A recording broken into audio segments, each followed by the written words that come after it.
From the moment she could remember, Emily, 28F, knew her older brother, Jason, 31M, was the family favorite. It wasn't something that was outright said, but the way their parents treated them made it clear.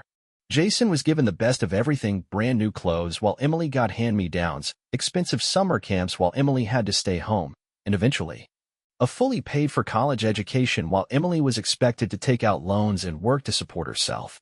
Emily never resented Jason himself, not at first, anyway. She believed her parents when they told her that boys needed more help, and that she was so independent and capable. But as she grew older, it became impossible to ignore the double standards. Jason got a brand new car for his 18th birthday. Emily had to buy a used one with her part-time job money. Jason lived at home rent-free while finishing college. Emily was charged rent as soon as she turned 20, even though she was working and studying at the same time. Despite all of this, Emily was determined to build a good life for herself. She worked multiple jobs to pay off her student loans, climbed the corporate ladder, and eventually saved enough to buy her own home. It was a modest 2-bedroom house in a quiet neighborhood, nothing extravagant, but it was hers. She was proud of what she had accomplished without anyone's help. But her parents? They didn't see it that way. The moment they found out Emily had purchased a house, their reaction wasn't pride or happiness, it was expectation. Instead of congratulating her, her mother immediately asked, "Well, how big is it? There's enough room for Jason and his family, right?" Emily was stunned. "What?" she asked, half laughing, thinking it was a joke. "You know how hard things have been for Jason," her father chimed in. "That apartment they're in is way too expensive. They need a house, Emily. And you have one now." Emily's stomach dropped. Jason was married to Lisa, 30F, and they had 2 kids. They had always struggled with money, mainly because Jason never learned how to budget. Their parents had bailed him out countless times, and it was clear they expected Emily to do the same now that she was a homeowner. "No," Emily said firmly. "I bought this house for myself." Her mother scoffed. "Don't be selfish, Emily. Family helps family. You don't even have kids. Why do you need a whole house to yourself?" "I worked hard for this," Emily shot back, trying to stay calm. "I didn't buy this house so Jason and his family could move in for free." Her father sighed, shaking his head like she was the biggest disappointment in the world. "You wouldn't be where you are if we hadn't raised you right. The least you can do is show some gratitude and help your brother." It was clear her parents didn't see her success as hers. They saw it as something that should benefit Jason. And if she refused, she was just being ungrateful.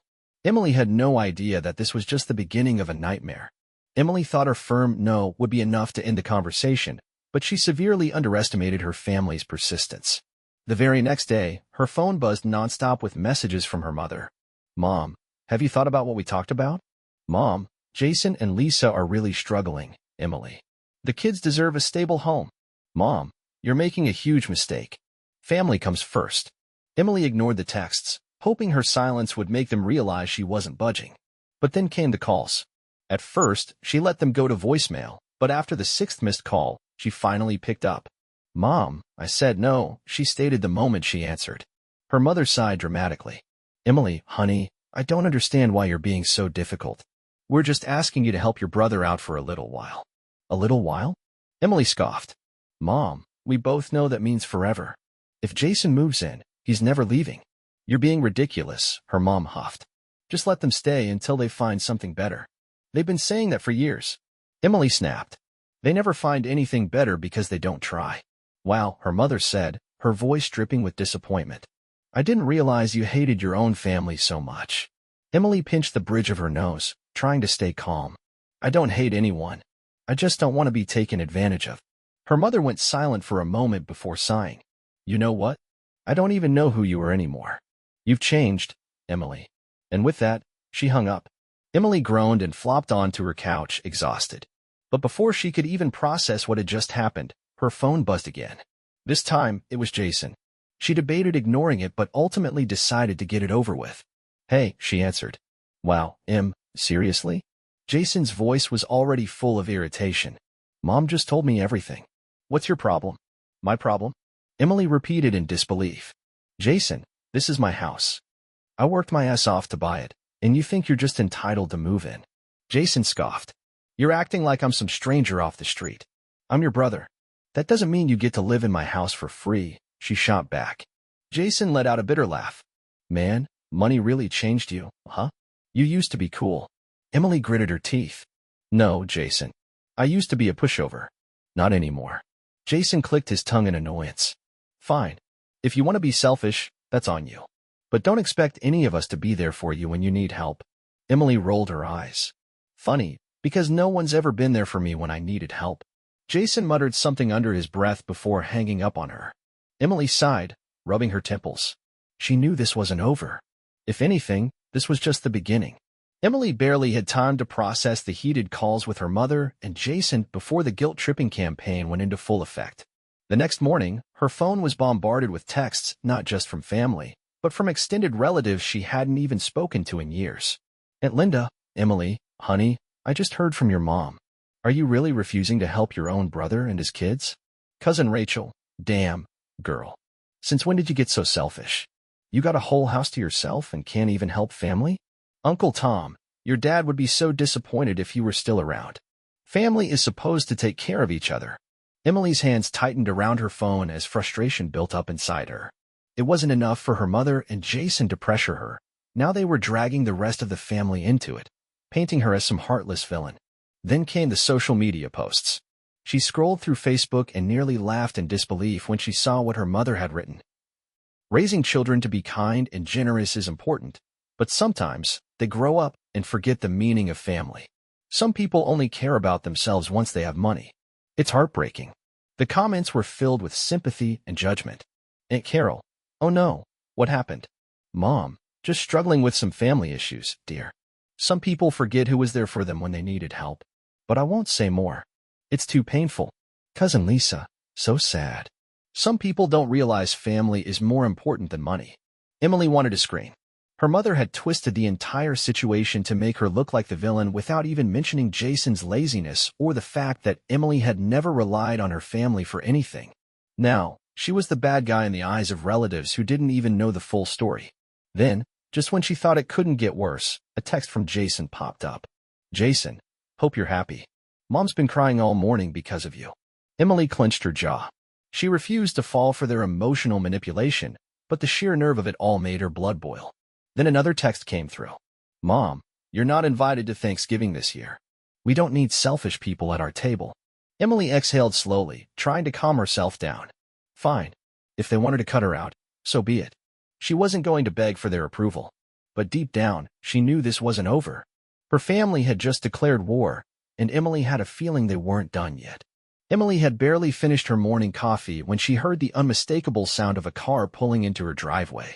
A sinking feeling formed in her stomach as she peered out the window. A minivan. Her mother's minivan. Emily sighed and set her coffee down, already bracing herself for whatever nonsense was about to unfold. She had expected more texts, maybe even a phone call, but she wasn't prepared for a full-blown, unannounced visit. The doorbell rang aggressively, 3 sharp, impatient chimes. Emily took a deep breath and swung open the door. Standing there, arms crossed and lips pursed, was her mother, Susan. Behind her, Jason leaned against the van, looking as smug as ever. Emily, Susan began, her tone carrying a forced calmness. We need to talk. Emily crossed her arms. If it's about Jason moving in, the answer is still no. Her mother's expression hardened. Can we come inside? No.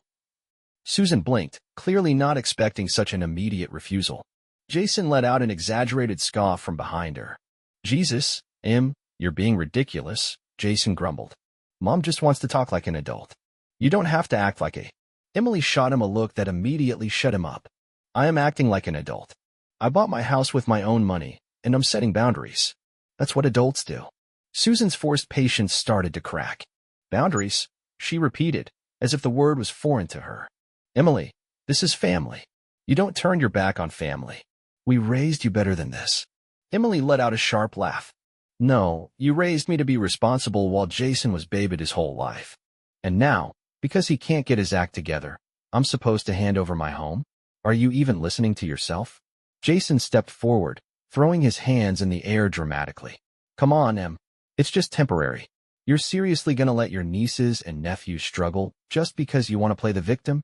Emily's patience snapped. Play the victim, she repeated, her voice rising. Jason, you have never taken responsibility for anything in your life. I worked my ass off to get where I am. And you what? Sit on your couch all day while expecting everyone else to fix your problems? No, I'm done. Susan gasped as if Emily had just committed a crime. How dare you talk to your brother like that? I'm only telling the truth, Emily shot back. Jason's face darkened. You're gonna regret this. Emily raised an eyebrow. Is that a threat? Her mother grabbed Jason's arm, shooting him a warning glance. Enough. We are not doing this in the driveway. She turned back to Emily, her expression now filled with disappointment. I just hope you can live with yourself after this. And with that, Susan turned and marched back to the van, dragging Jason along with her. Emily stood in the doorway, watching as they drove off. Her heart was pounding, but she felt something else, too. Relief. For the first time in her life, she wasn't letting them guilt-trip her into submission. But something told her this wasn't the end. Not by a long shot. A few days had passed since Emily's mother and Jason had shown up on her doorstep, and she had finally started to relax. Maybe, just maybe, they had finally gotten the message. That illusion shattered when Emily came home late from work one evening and noticed something was off. The porch light was on. She never left it on. Her stomach twisted as she stepped closer. The doorknob had faint smudges on it, as if someone had been touching it with sweaty hands. Slowly, she pushed the door open, and immediately, a chill ran down her spine. Her living room was a mess. Cushions were thrown across the floor, cabinets had been left slightly ajar, and a few of her books were missing from the shelf. Someone had been inside her house. Emily's heart pounded as she rushed to check the rest of the house. In her bedroom, the closet door was half open, and her jewelry box sat askew. A few pieces of jewelry were missing. She backed up, her breath coming fast. This wasn't just a break-in. This was personal. And then it hit her. The spare key. She had kept the spare key hidden in a drawer in her kitchen, the same drawer where she kept random household items like batteries and tape. She ran to check, yanking the drawer open. Empty. Emily's hands clenched into fists. There were only a handful of people who even knew about that key, and only one person who was desperate enough to pull something like this. Jason. Emily grabbed her phone, her fingers shaking as she dialed. It rang twice before Susan picked up. Emily, her mother answered, her voice falsely sweet. What a surprise. Where is he? Emily's voice was ice. Susan hesitated. Where is who? Don't play dumb. Jason. He broke into my house. A beat of silence. Then, I have no idea what you're talking about. Emily let out a bitter laugh. Really? Then maybe you can explain why my spare key is missing and why my living room looks like a tornado tore through it. Susan sighed dramatically. Emily, you're being so paranoid. Maybe you just misplaced things. Cut the crap, Mom. Emily snapped. I want my key back. And I want my stuff back. I don't like your tone, young lady. I don't care. Either Jason returns what he stole, or I call the police. That got a reaction. You wouldn't, Susan said, her voice lower now. Try me. There was another pause, then a frustrated sigh. Fine. I'll talk to him. Emily clenched her jaw. You have 24 hours. And with that, she hung up. Her hands were still shaking, but she felt something stronger than fear now. Rage. Jason had crossed a line, and she wasn't about to let him get away with it. Emily barely slept that night. Every creak and rustle in her house made her heart race. She had locked every door, checked every window, and even pushed a chair against the front door, just in case. Morning came, and with it, a sharp sense of purpose. She wasn't going to let Jason or her mother manipulate her anymore. At exactly noon, her phone rang. It was Susan. Emily let it ring a few times before answering. Well, her mother sighed dramatically. Jason says he didn't take anything. Emily laughed bitterly. Of course, he says that. But my key is missing, and my house was ransacked right after you both showed up demanding I give him a place to stay. What a coincidence, huh? Susan ignored her sarcasm. Emily, you need to stop this nonsense. Jason is struggling. He made a mistake, but family forgives. Just let him stay with you. It'll be easier for everyone. Emily clenched her jaw. You mean easier for you? Susan's voice turned sharp. What are you even going to do, Emily? Call the cops on your own brother? Over a stupid key. Emily exhaled slowly, her grip tightening on her phone. Over a break-in, Mom. And yeah, I absolutely will. Susan gasped. You wouldn't dare. I already talked to my neighbor, and guess what? He has security cameras. If Jason used my key to get in, I'll have proof. Silence. Then, Susan spoke, her voice low. Emily, don't do this. If you involve the police, you'll be tearing this family apart. Emily's hands were shaking with anger. Tearing the family apart? Hadn't they already done that when they treated her like a disposable ATM? You have one last chance, Emily said coldly. Either Jason gives back what he stole, and you both leave me the hell alone, or I go straight to the police. More silence. Then, her mother scoffed. Fine, I'll talk to him. Emily didn't bother saying goodbye before hanging up. She didn't trust Susan to actually do the right thing, so she made a decision. Emily drove straight to the police station. She wasn't bluffing anymore. Emily sat in the police station, tapping her foot anxiously as she waited. She had told herself she wouldn't hesitate, that she was ready to take action, but now that she was actually here, her nerves were creeping in. What if this makes things worse? What if they retaliate? The officer in front of her, a middle-aged man with tired eyes, leaned forward. So, you're saying your brother used a stolen key to enter your home without permission? Emily nodded.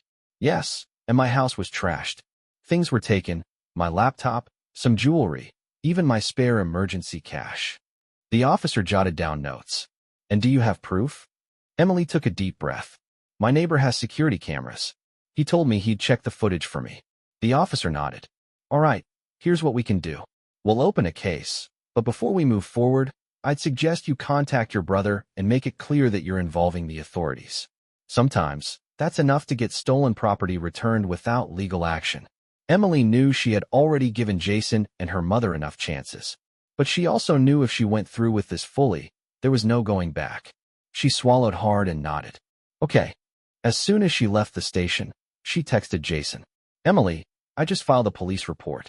If you return my stuff in the next 2 hours, I'll consider dropping it. If not, I'm giving them my neighbor's footage, and you'll be charged with breaking and entering. She stared at her phone, waiting. 10 minutes passed. Then 20. Then 30. Nothing. Then, finally, her phone rang. It was her mother. Emily hesitated but answered. Are you out of your mind? Susan shrieked. You actually went to the police? What kind of sister does that? The kind who's sick of being used. Emily's voice was steady, even though her hands trembled. Jason is family, Emily. You don't turn your back on family over money. Emily clenched her jaw. He turned his back on me when he stole from me. Susan scoffed. You're being dramatic. I don't want to hear it. Emily cut her off. I gave him a chance. He ignored me. So now, he deals with the consequences. Before Susan could spew more guilt-tripping nonsense, Emily hung up. She didn't even have time to process her emotions before another text popped up. Jason, fine. Meet me at Mom's. I'll give you your stuff. Emily stared at the message. Her gut told her this wasn't over. Not even close. Emily took a deep breath, gripping the steering wheel as she pulled into her mother's driveway. She knew meeting Jason here was a risk, but she wanted her belongings back. She refused to let him get away with stealing from her without at least confronting him face to face. As she stepped out of the car, her mother, Susan, was already waiting on the porch, arms crossed and expression livid. I can't believe you're doing this, Susan hissed as Emily approached. Dragging the police into family business? Do you have any idea how humiliating this is? Emily didn't bother responding. Instead, she looked past her mother to the front door. Where's Jason? Susan scoffed. Inside. But listen, Emily, just drop this. You're making things worse for everyone. Emily narrowed her eyes. I don't care about everyone, Mom. I care about me. He stole from me, and I want my things back. With that, she pushed past Susan and stepped inside. Jason was lounging on the couch, scrolling through his phone as if nothing had happened. When he saw Emily, he smirked. Took you long enough, he said, tossing his phone onto the coffee table. You really called the cops on me, huh? Emily crossed her arms. Where's my stuff? Jason shrugged lazily and pointed to a small cardboard box near the doorway. There, take it and leave. Emily walked over and knelt down, opening the box to inspect its contents. Immediately, her stomach dropped. Her laptop was there, but when she lifted it, she noticed the screen was shattered. Her jewelry was tangled in a cheap plastic bag, and a few pieces were missing. The envelope where she had kept her emergency cash? Empty. She looked up at Jason, rage bubbling in her chest. Where's the rest of it? Jason leaned back, a smug look on his face. That's all I've got. Emily clenched her fists. You stole from me, and you're still playing games? Jason chuckled. Oh, come on. You've got money, Emily. What's a couple $100 to you? Before she could stop herself, she grabbed the box and flung it onto the couch next to him. You're unbelievable, Jason. You broke into my house, took my things, and you expect me to just be okay with this. Susan, who had been standing silently by the door, finally spoke up. Emily, enough. Take what he gave you, and go. Emily turned to her mother in disbelief. Are you seriously taking his side? He robbed me, Mom. Susan rolled her eyes. You always make everything so dramatic. He made a mistake, but he's your brother. You're supposed to forgive him. Emily let out a bitter laugh. Forgive him? Again? The way I forgave him when he wrecked my car? Or when he stole from my savings as a teenager? Or when he... All right, Jason interrupted, standing up. I don't have time for your little tantrum. Take your box and leave. Emily took a deep breath, steadying herself. Then, she pulled her phone from her pocket. Fine, she said. I hope you're ready for what's coming next. Jason frowned. What are you talking about? Emily held up her phone, showing him the screen. I just sent the police the security footage from my neighbor. Jason's smirk disappeared instantly. Susan gasped. Emily, you wouldn't, eh? I already did, Emily said coldly. Jason, you're getting charged. And Mom, if you try to cover for him, you'll be in trouble too. Jason's face paled, and for the first time, he looked genuinely nervous. Emily turned on her heel and walked out the door, leaving them both speechless. For the first time in her life, she wasn't the one being taken advantage of. This time, they would suffer the consequences. The next few days felt surreal for Emily. She had finally taken a stand against her brother, and now everything seemed to be spiraling. The initial satisfaction of reclaiming her power was quickly overshadowed by a mix of anxiety and apprehension about the fallout. After her confrontation with Jason, she had taken the box of her belongings and retreated to her apartment, determined to start anew. She spent hours sorting through her things, trying to salvage what she could. Her laptop was beyond repair, and the jewelry her grandmother had gifted her was now a tangled mess. Each item she touched felt like a reminder of the betrayal, a piece of her life that Jason had trampled on. Then came the phone call from the police. Is this Emily Carter? A stern voice asked. Yes, it is. We need you to come down to the station to give your statement regarding the theft reported by your brother. Emily's heart raced. My brother reported a theft? What is he saying? We'll discuss that when you arrive. Can you come in today? With a sinking feeling in her stomach, Emily agreed and hung up the phone. She took a deep breath, reminding herself that she had done the right thing. Still, the thought of having to face Jason in front of the police made her stomach churn. At the police station, she was greeted by Officer Ramirez, who seemed sympathetic to her situation. After introducing himself, he led her into an interrogation room. Can you tell me what happened? He asked, taking a seat across from her. Emily recounted the story, how Jason had broken into her home, stolen her belongings, and the confrontational aftermath. As she spoke, she noticed the slight frown on Officer Ramirez's face. Your brother is claiming that you're exaggerating the situation, he said. He insists that you're just trying to get back at him for the past. Emily's frustration bubbled to the surface. He's lying. I have the security footage and messages proving he took my stuff. I can't believe he's twisting this around. Officer Ramirez nodded. We're taking this seriously. I'll be reviewing the footage, and if it supports your claims, we'll move forward with the case. But I have to warn you, family disputes can get messy. I understand, she said, her voice trembling. But I can't let him walk away from this. He needs to face the consequences. After giving her statement, Emily left the station feeling a mix of hope and dread. She knew she had done everything she could, but the looming threat of Jason's retaliation weighed heavily on her mind. A few days later, her fears materialized. She was at work, focusing on a presentation, when she received a text from her mother. You need to stop this. Jason is devastated. You're ruining the family. Please, talk to him. Emily's jaw clenched as she read the message. She quickly typed a response. Devastated? He broke into my home. He deserves to face the consequences. Susan replied immediately, her tone desperate. He's your brother. You can't just turn your back on family. What if he goes to jail? What kind of person does that make you? Emily felt her heart race as she read the words. Was her mother really blaming her for Jason's actions? After everything he had done? Suddenly, her phone buzzed again. This time, it was a text from Jason. You're going to regret this, Emily. You think you can just ruin my life and walk away? Family doesn't turn on each other. Her stomach twisted with anxiety. She realized Jason was desperate, cornered, and that made him dangerous. You brought this on yourself. I won't let you walk all over me anymore. She put her phone down, but her hand shook. She could feel the tension building around her, the walls closing in. Was Jason capable of retaliating in ways she hadn't anticipated? The next day, the police contacted her again. Emily, we have a situation, Officer Ramirez said. We need you to come in. Panic shot through her as she agreed, her mind racing with what could have happened now. When she arrived, she found Officer Ramirez waiting for her, looking serious. Your brother was caught attempting to break into your apartment again, he explained. He claims he was only trying to retrieve his belongings. Emily's blood ran cold. His belongings? Those are mine. Yes, but he's claiming you're holding on to things that belong to him. It's a complicated case, and we need you to clarify everything in front of a judge. As she sat in the station, waiting for her turn to speak, dread washed over her. This was more than she had anticipated. Jason had crossed a line, and she felt a mix of fear and determination. She wasn't going to let her family's toxic cycle continue. She had fought hard for her independence, and now it was time to make sure it stayed that way. She steeled herself for the battle ahead, prepared to protect everything she had built for herself. The days leading up to the court hearing felt like an eternity for Emily. She could hardly concentrate at work, her mind racing with thoughts of what might happen. Every time she received a message or a call from her family, her heart would race with anxiety. It was clear that Jason had no intention of backing down, and Emily was prepared to fight for her peace of mind. On the morning of the court hearing, Emily dressed carefully.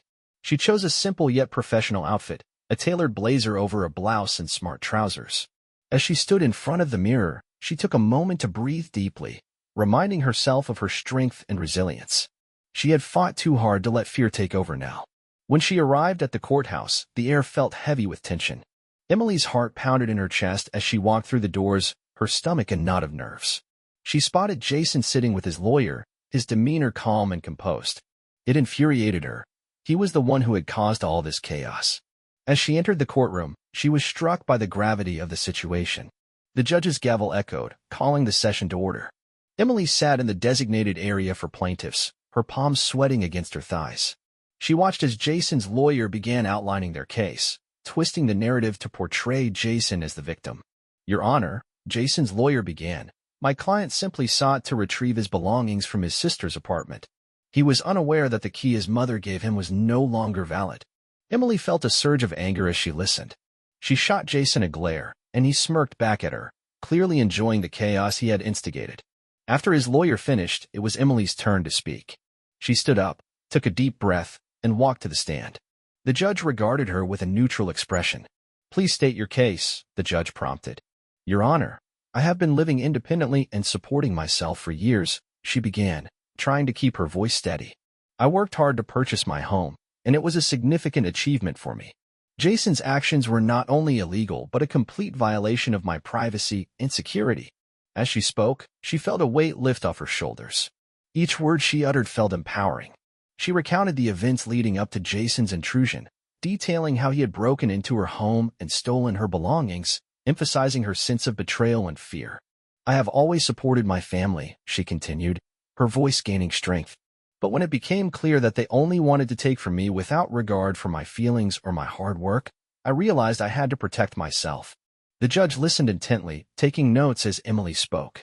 She could see Jason fidgeting in his seat, his earlier confidence waning as her story unfolded.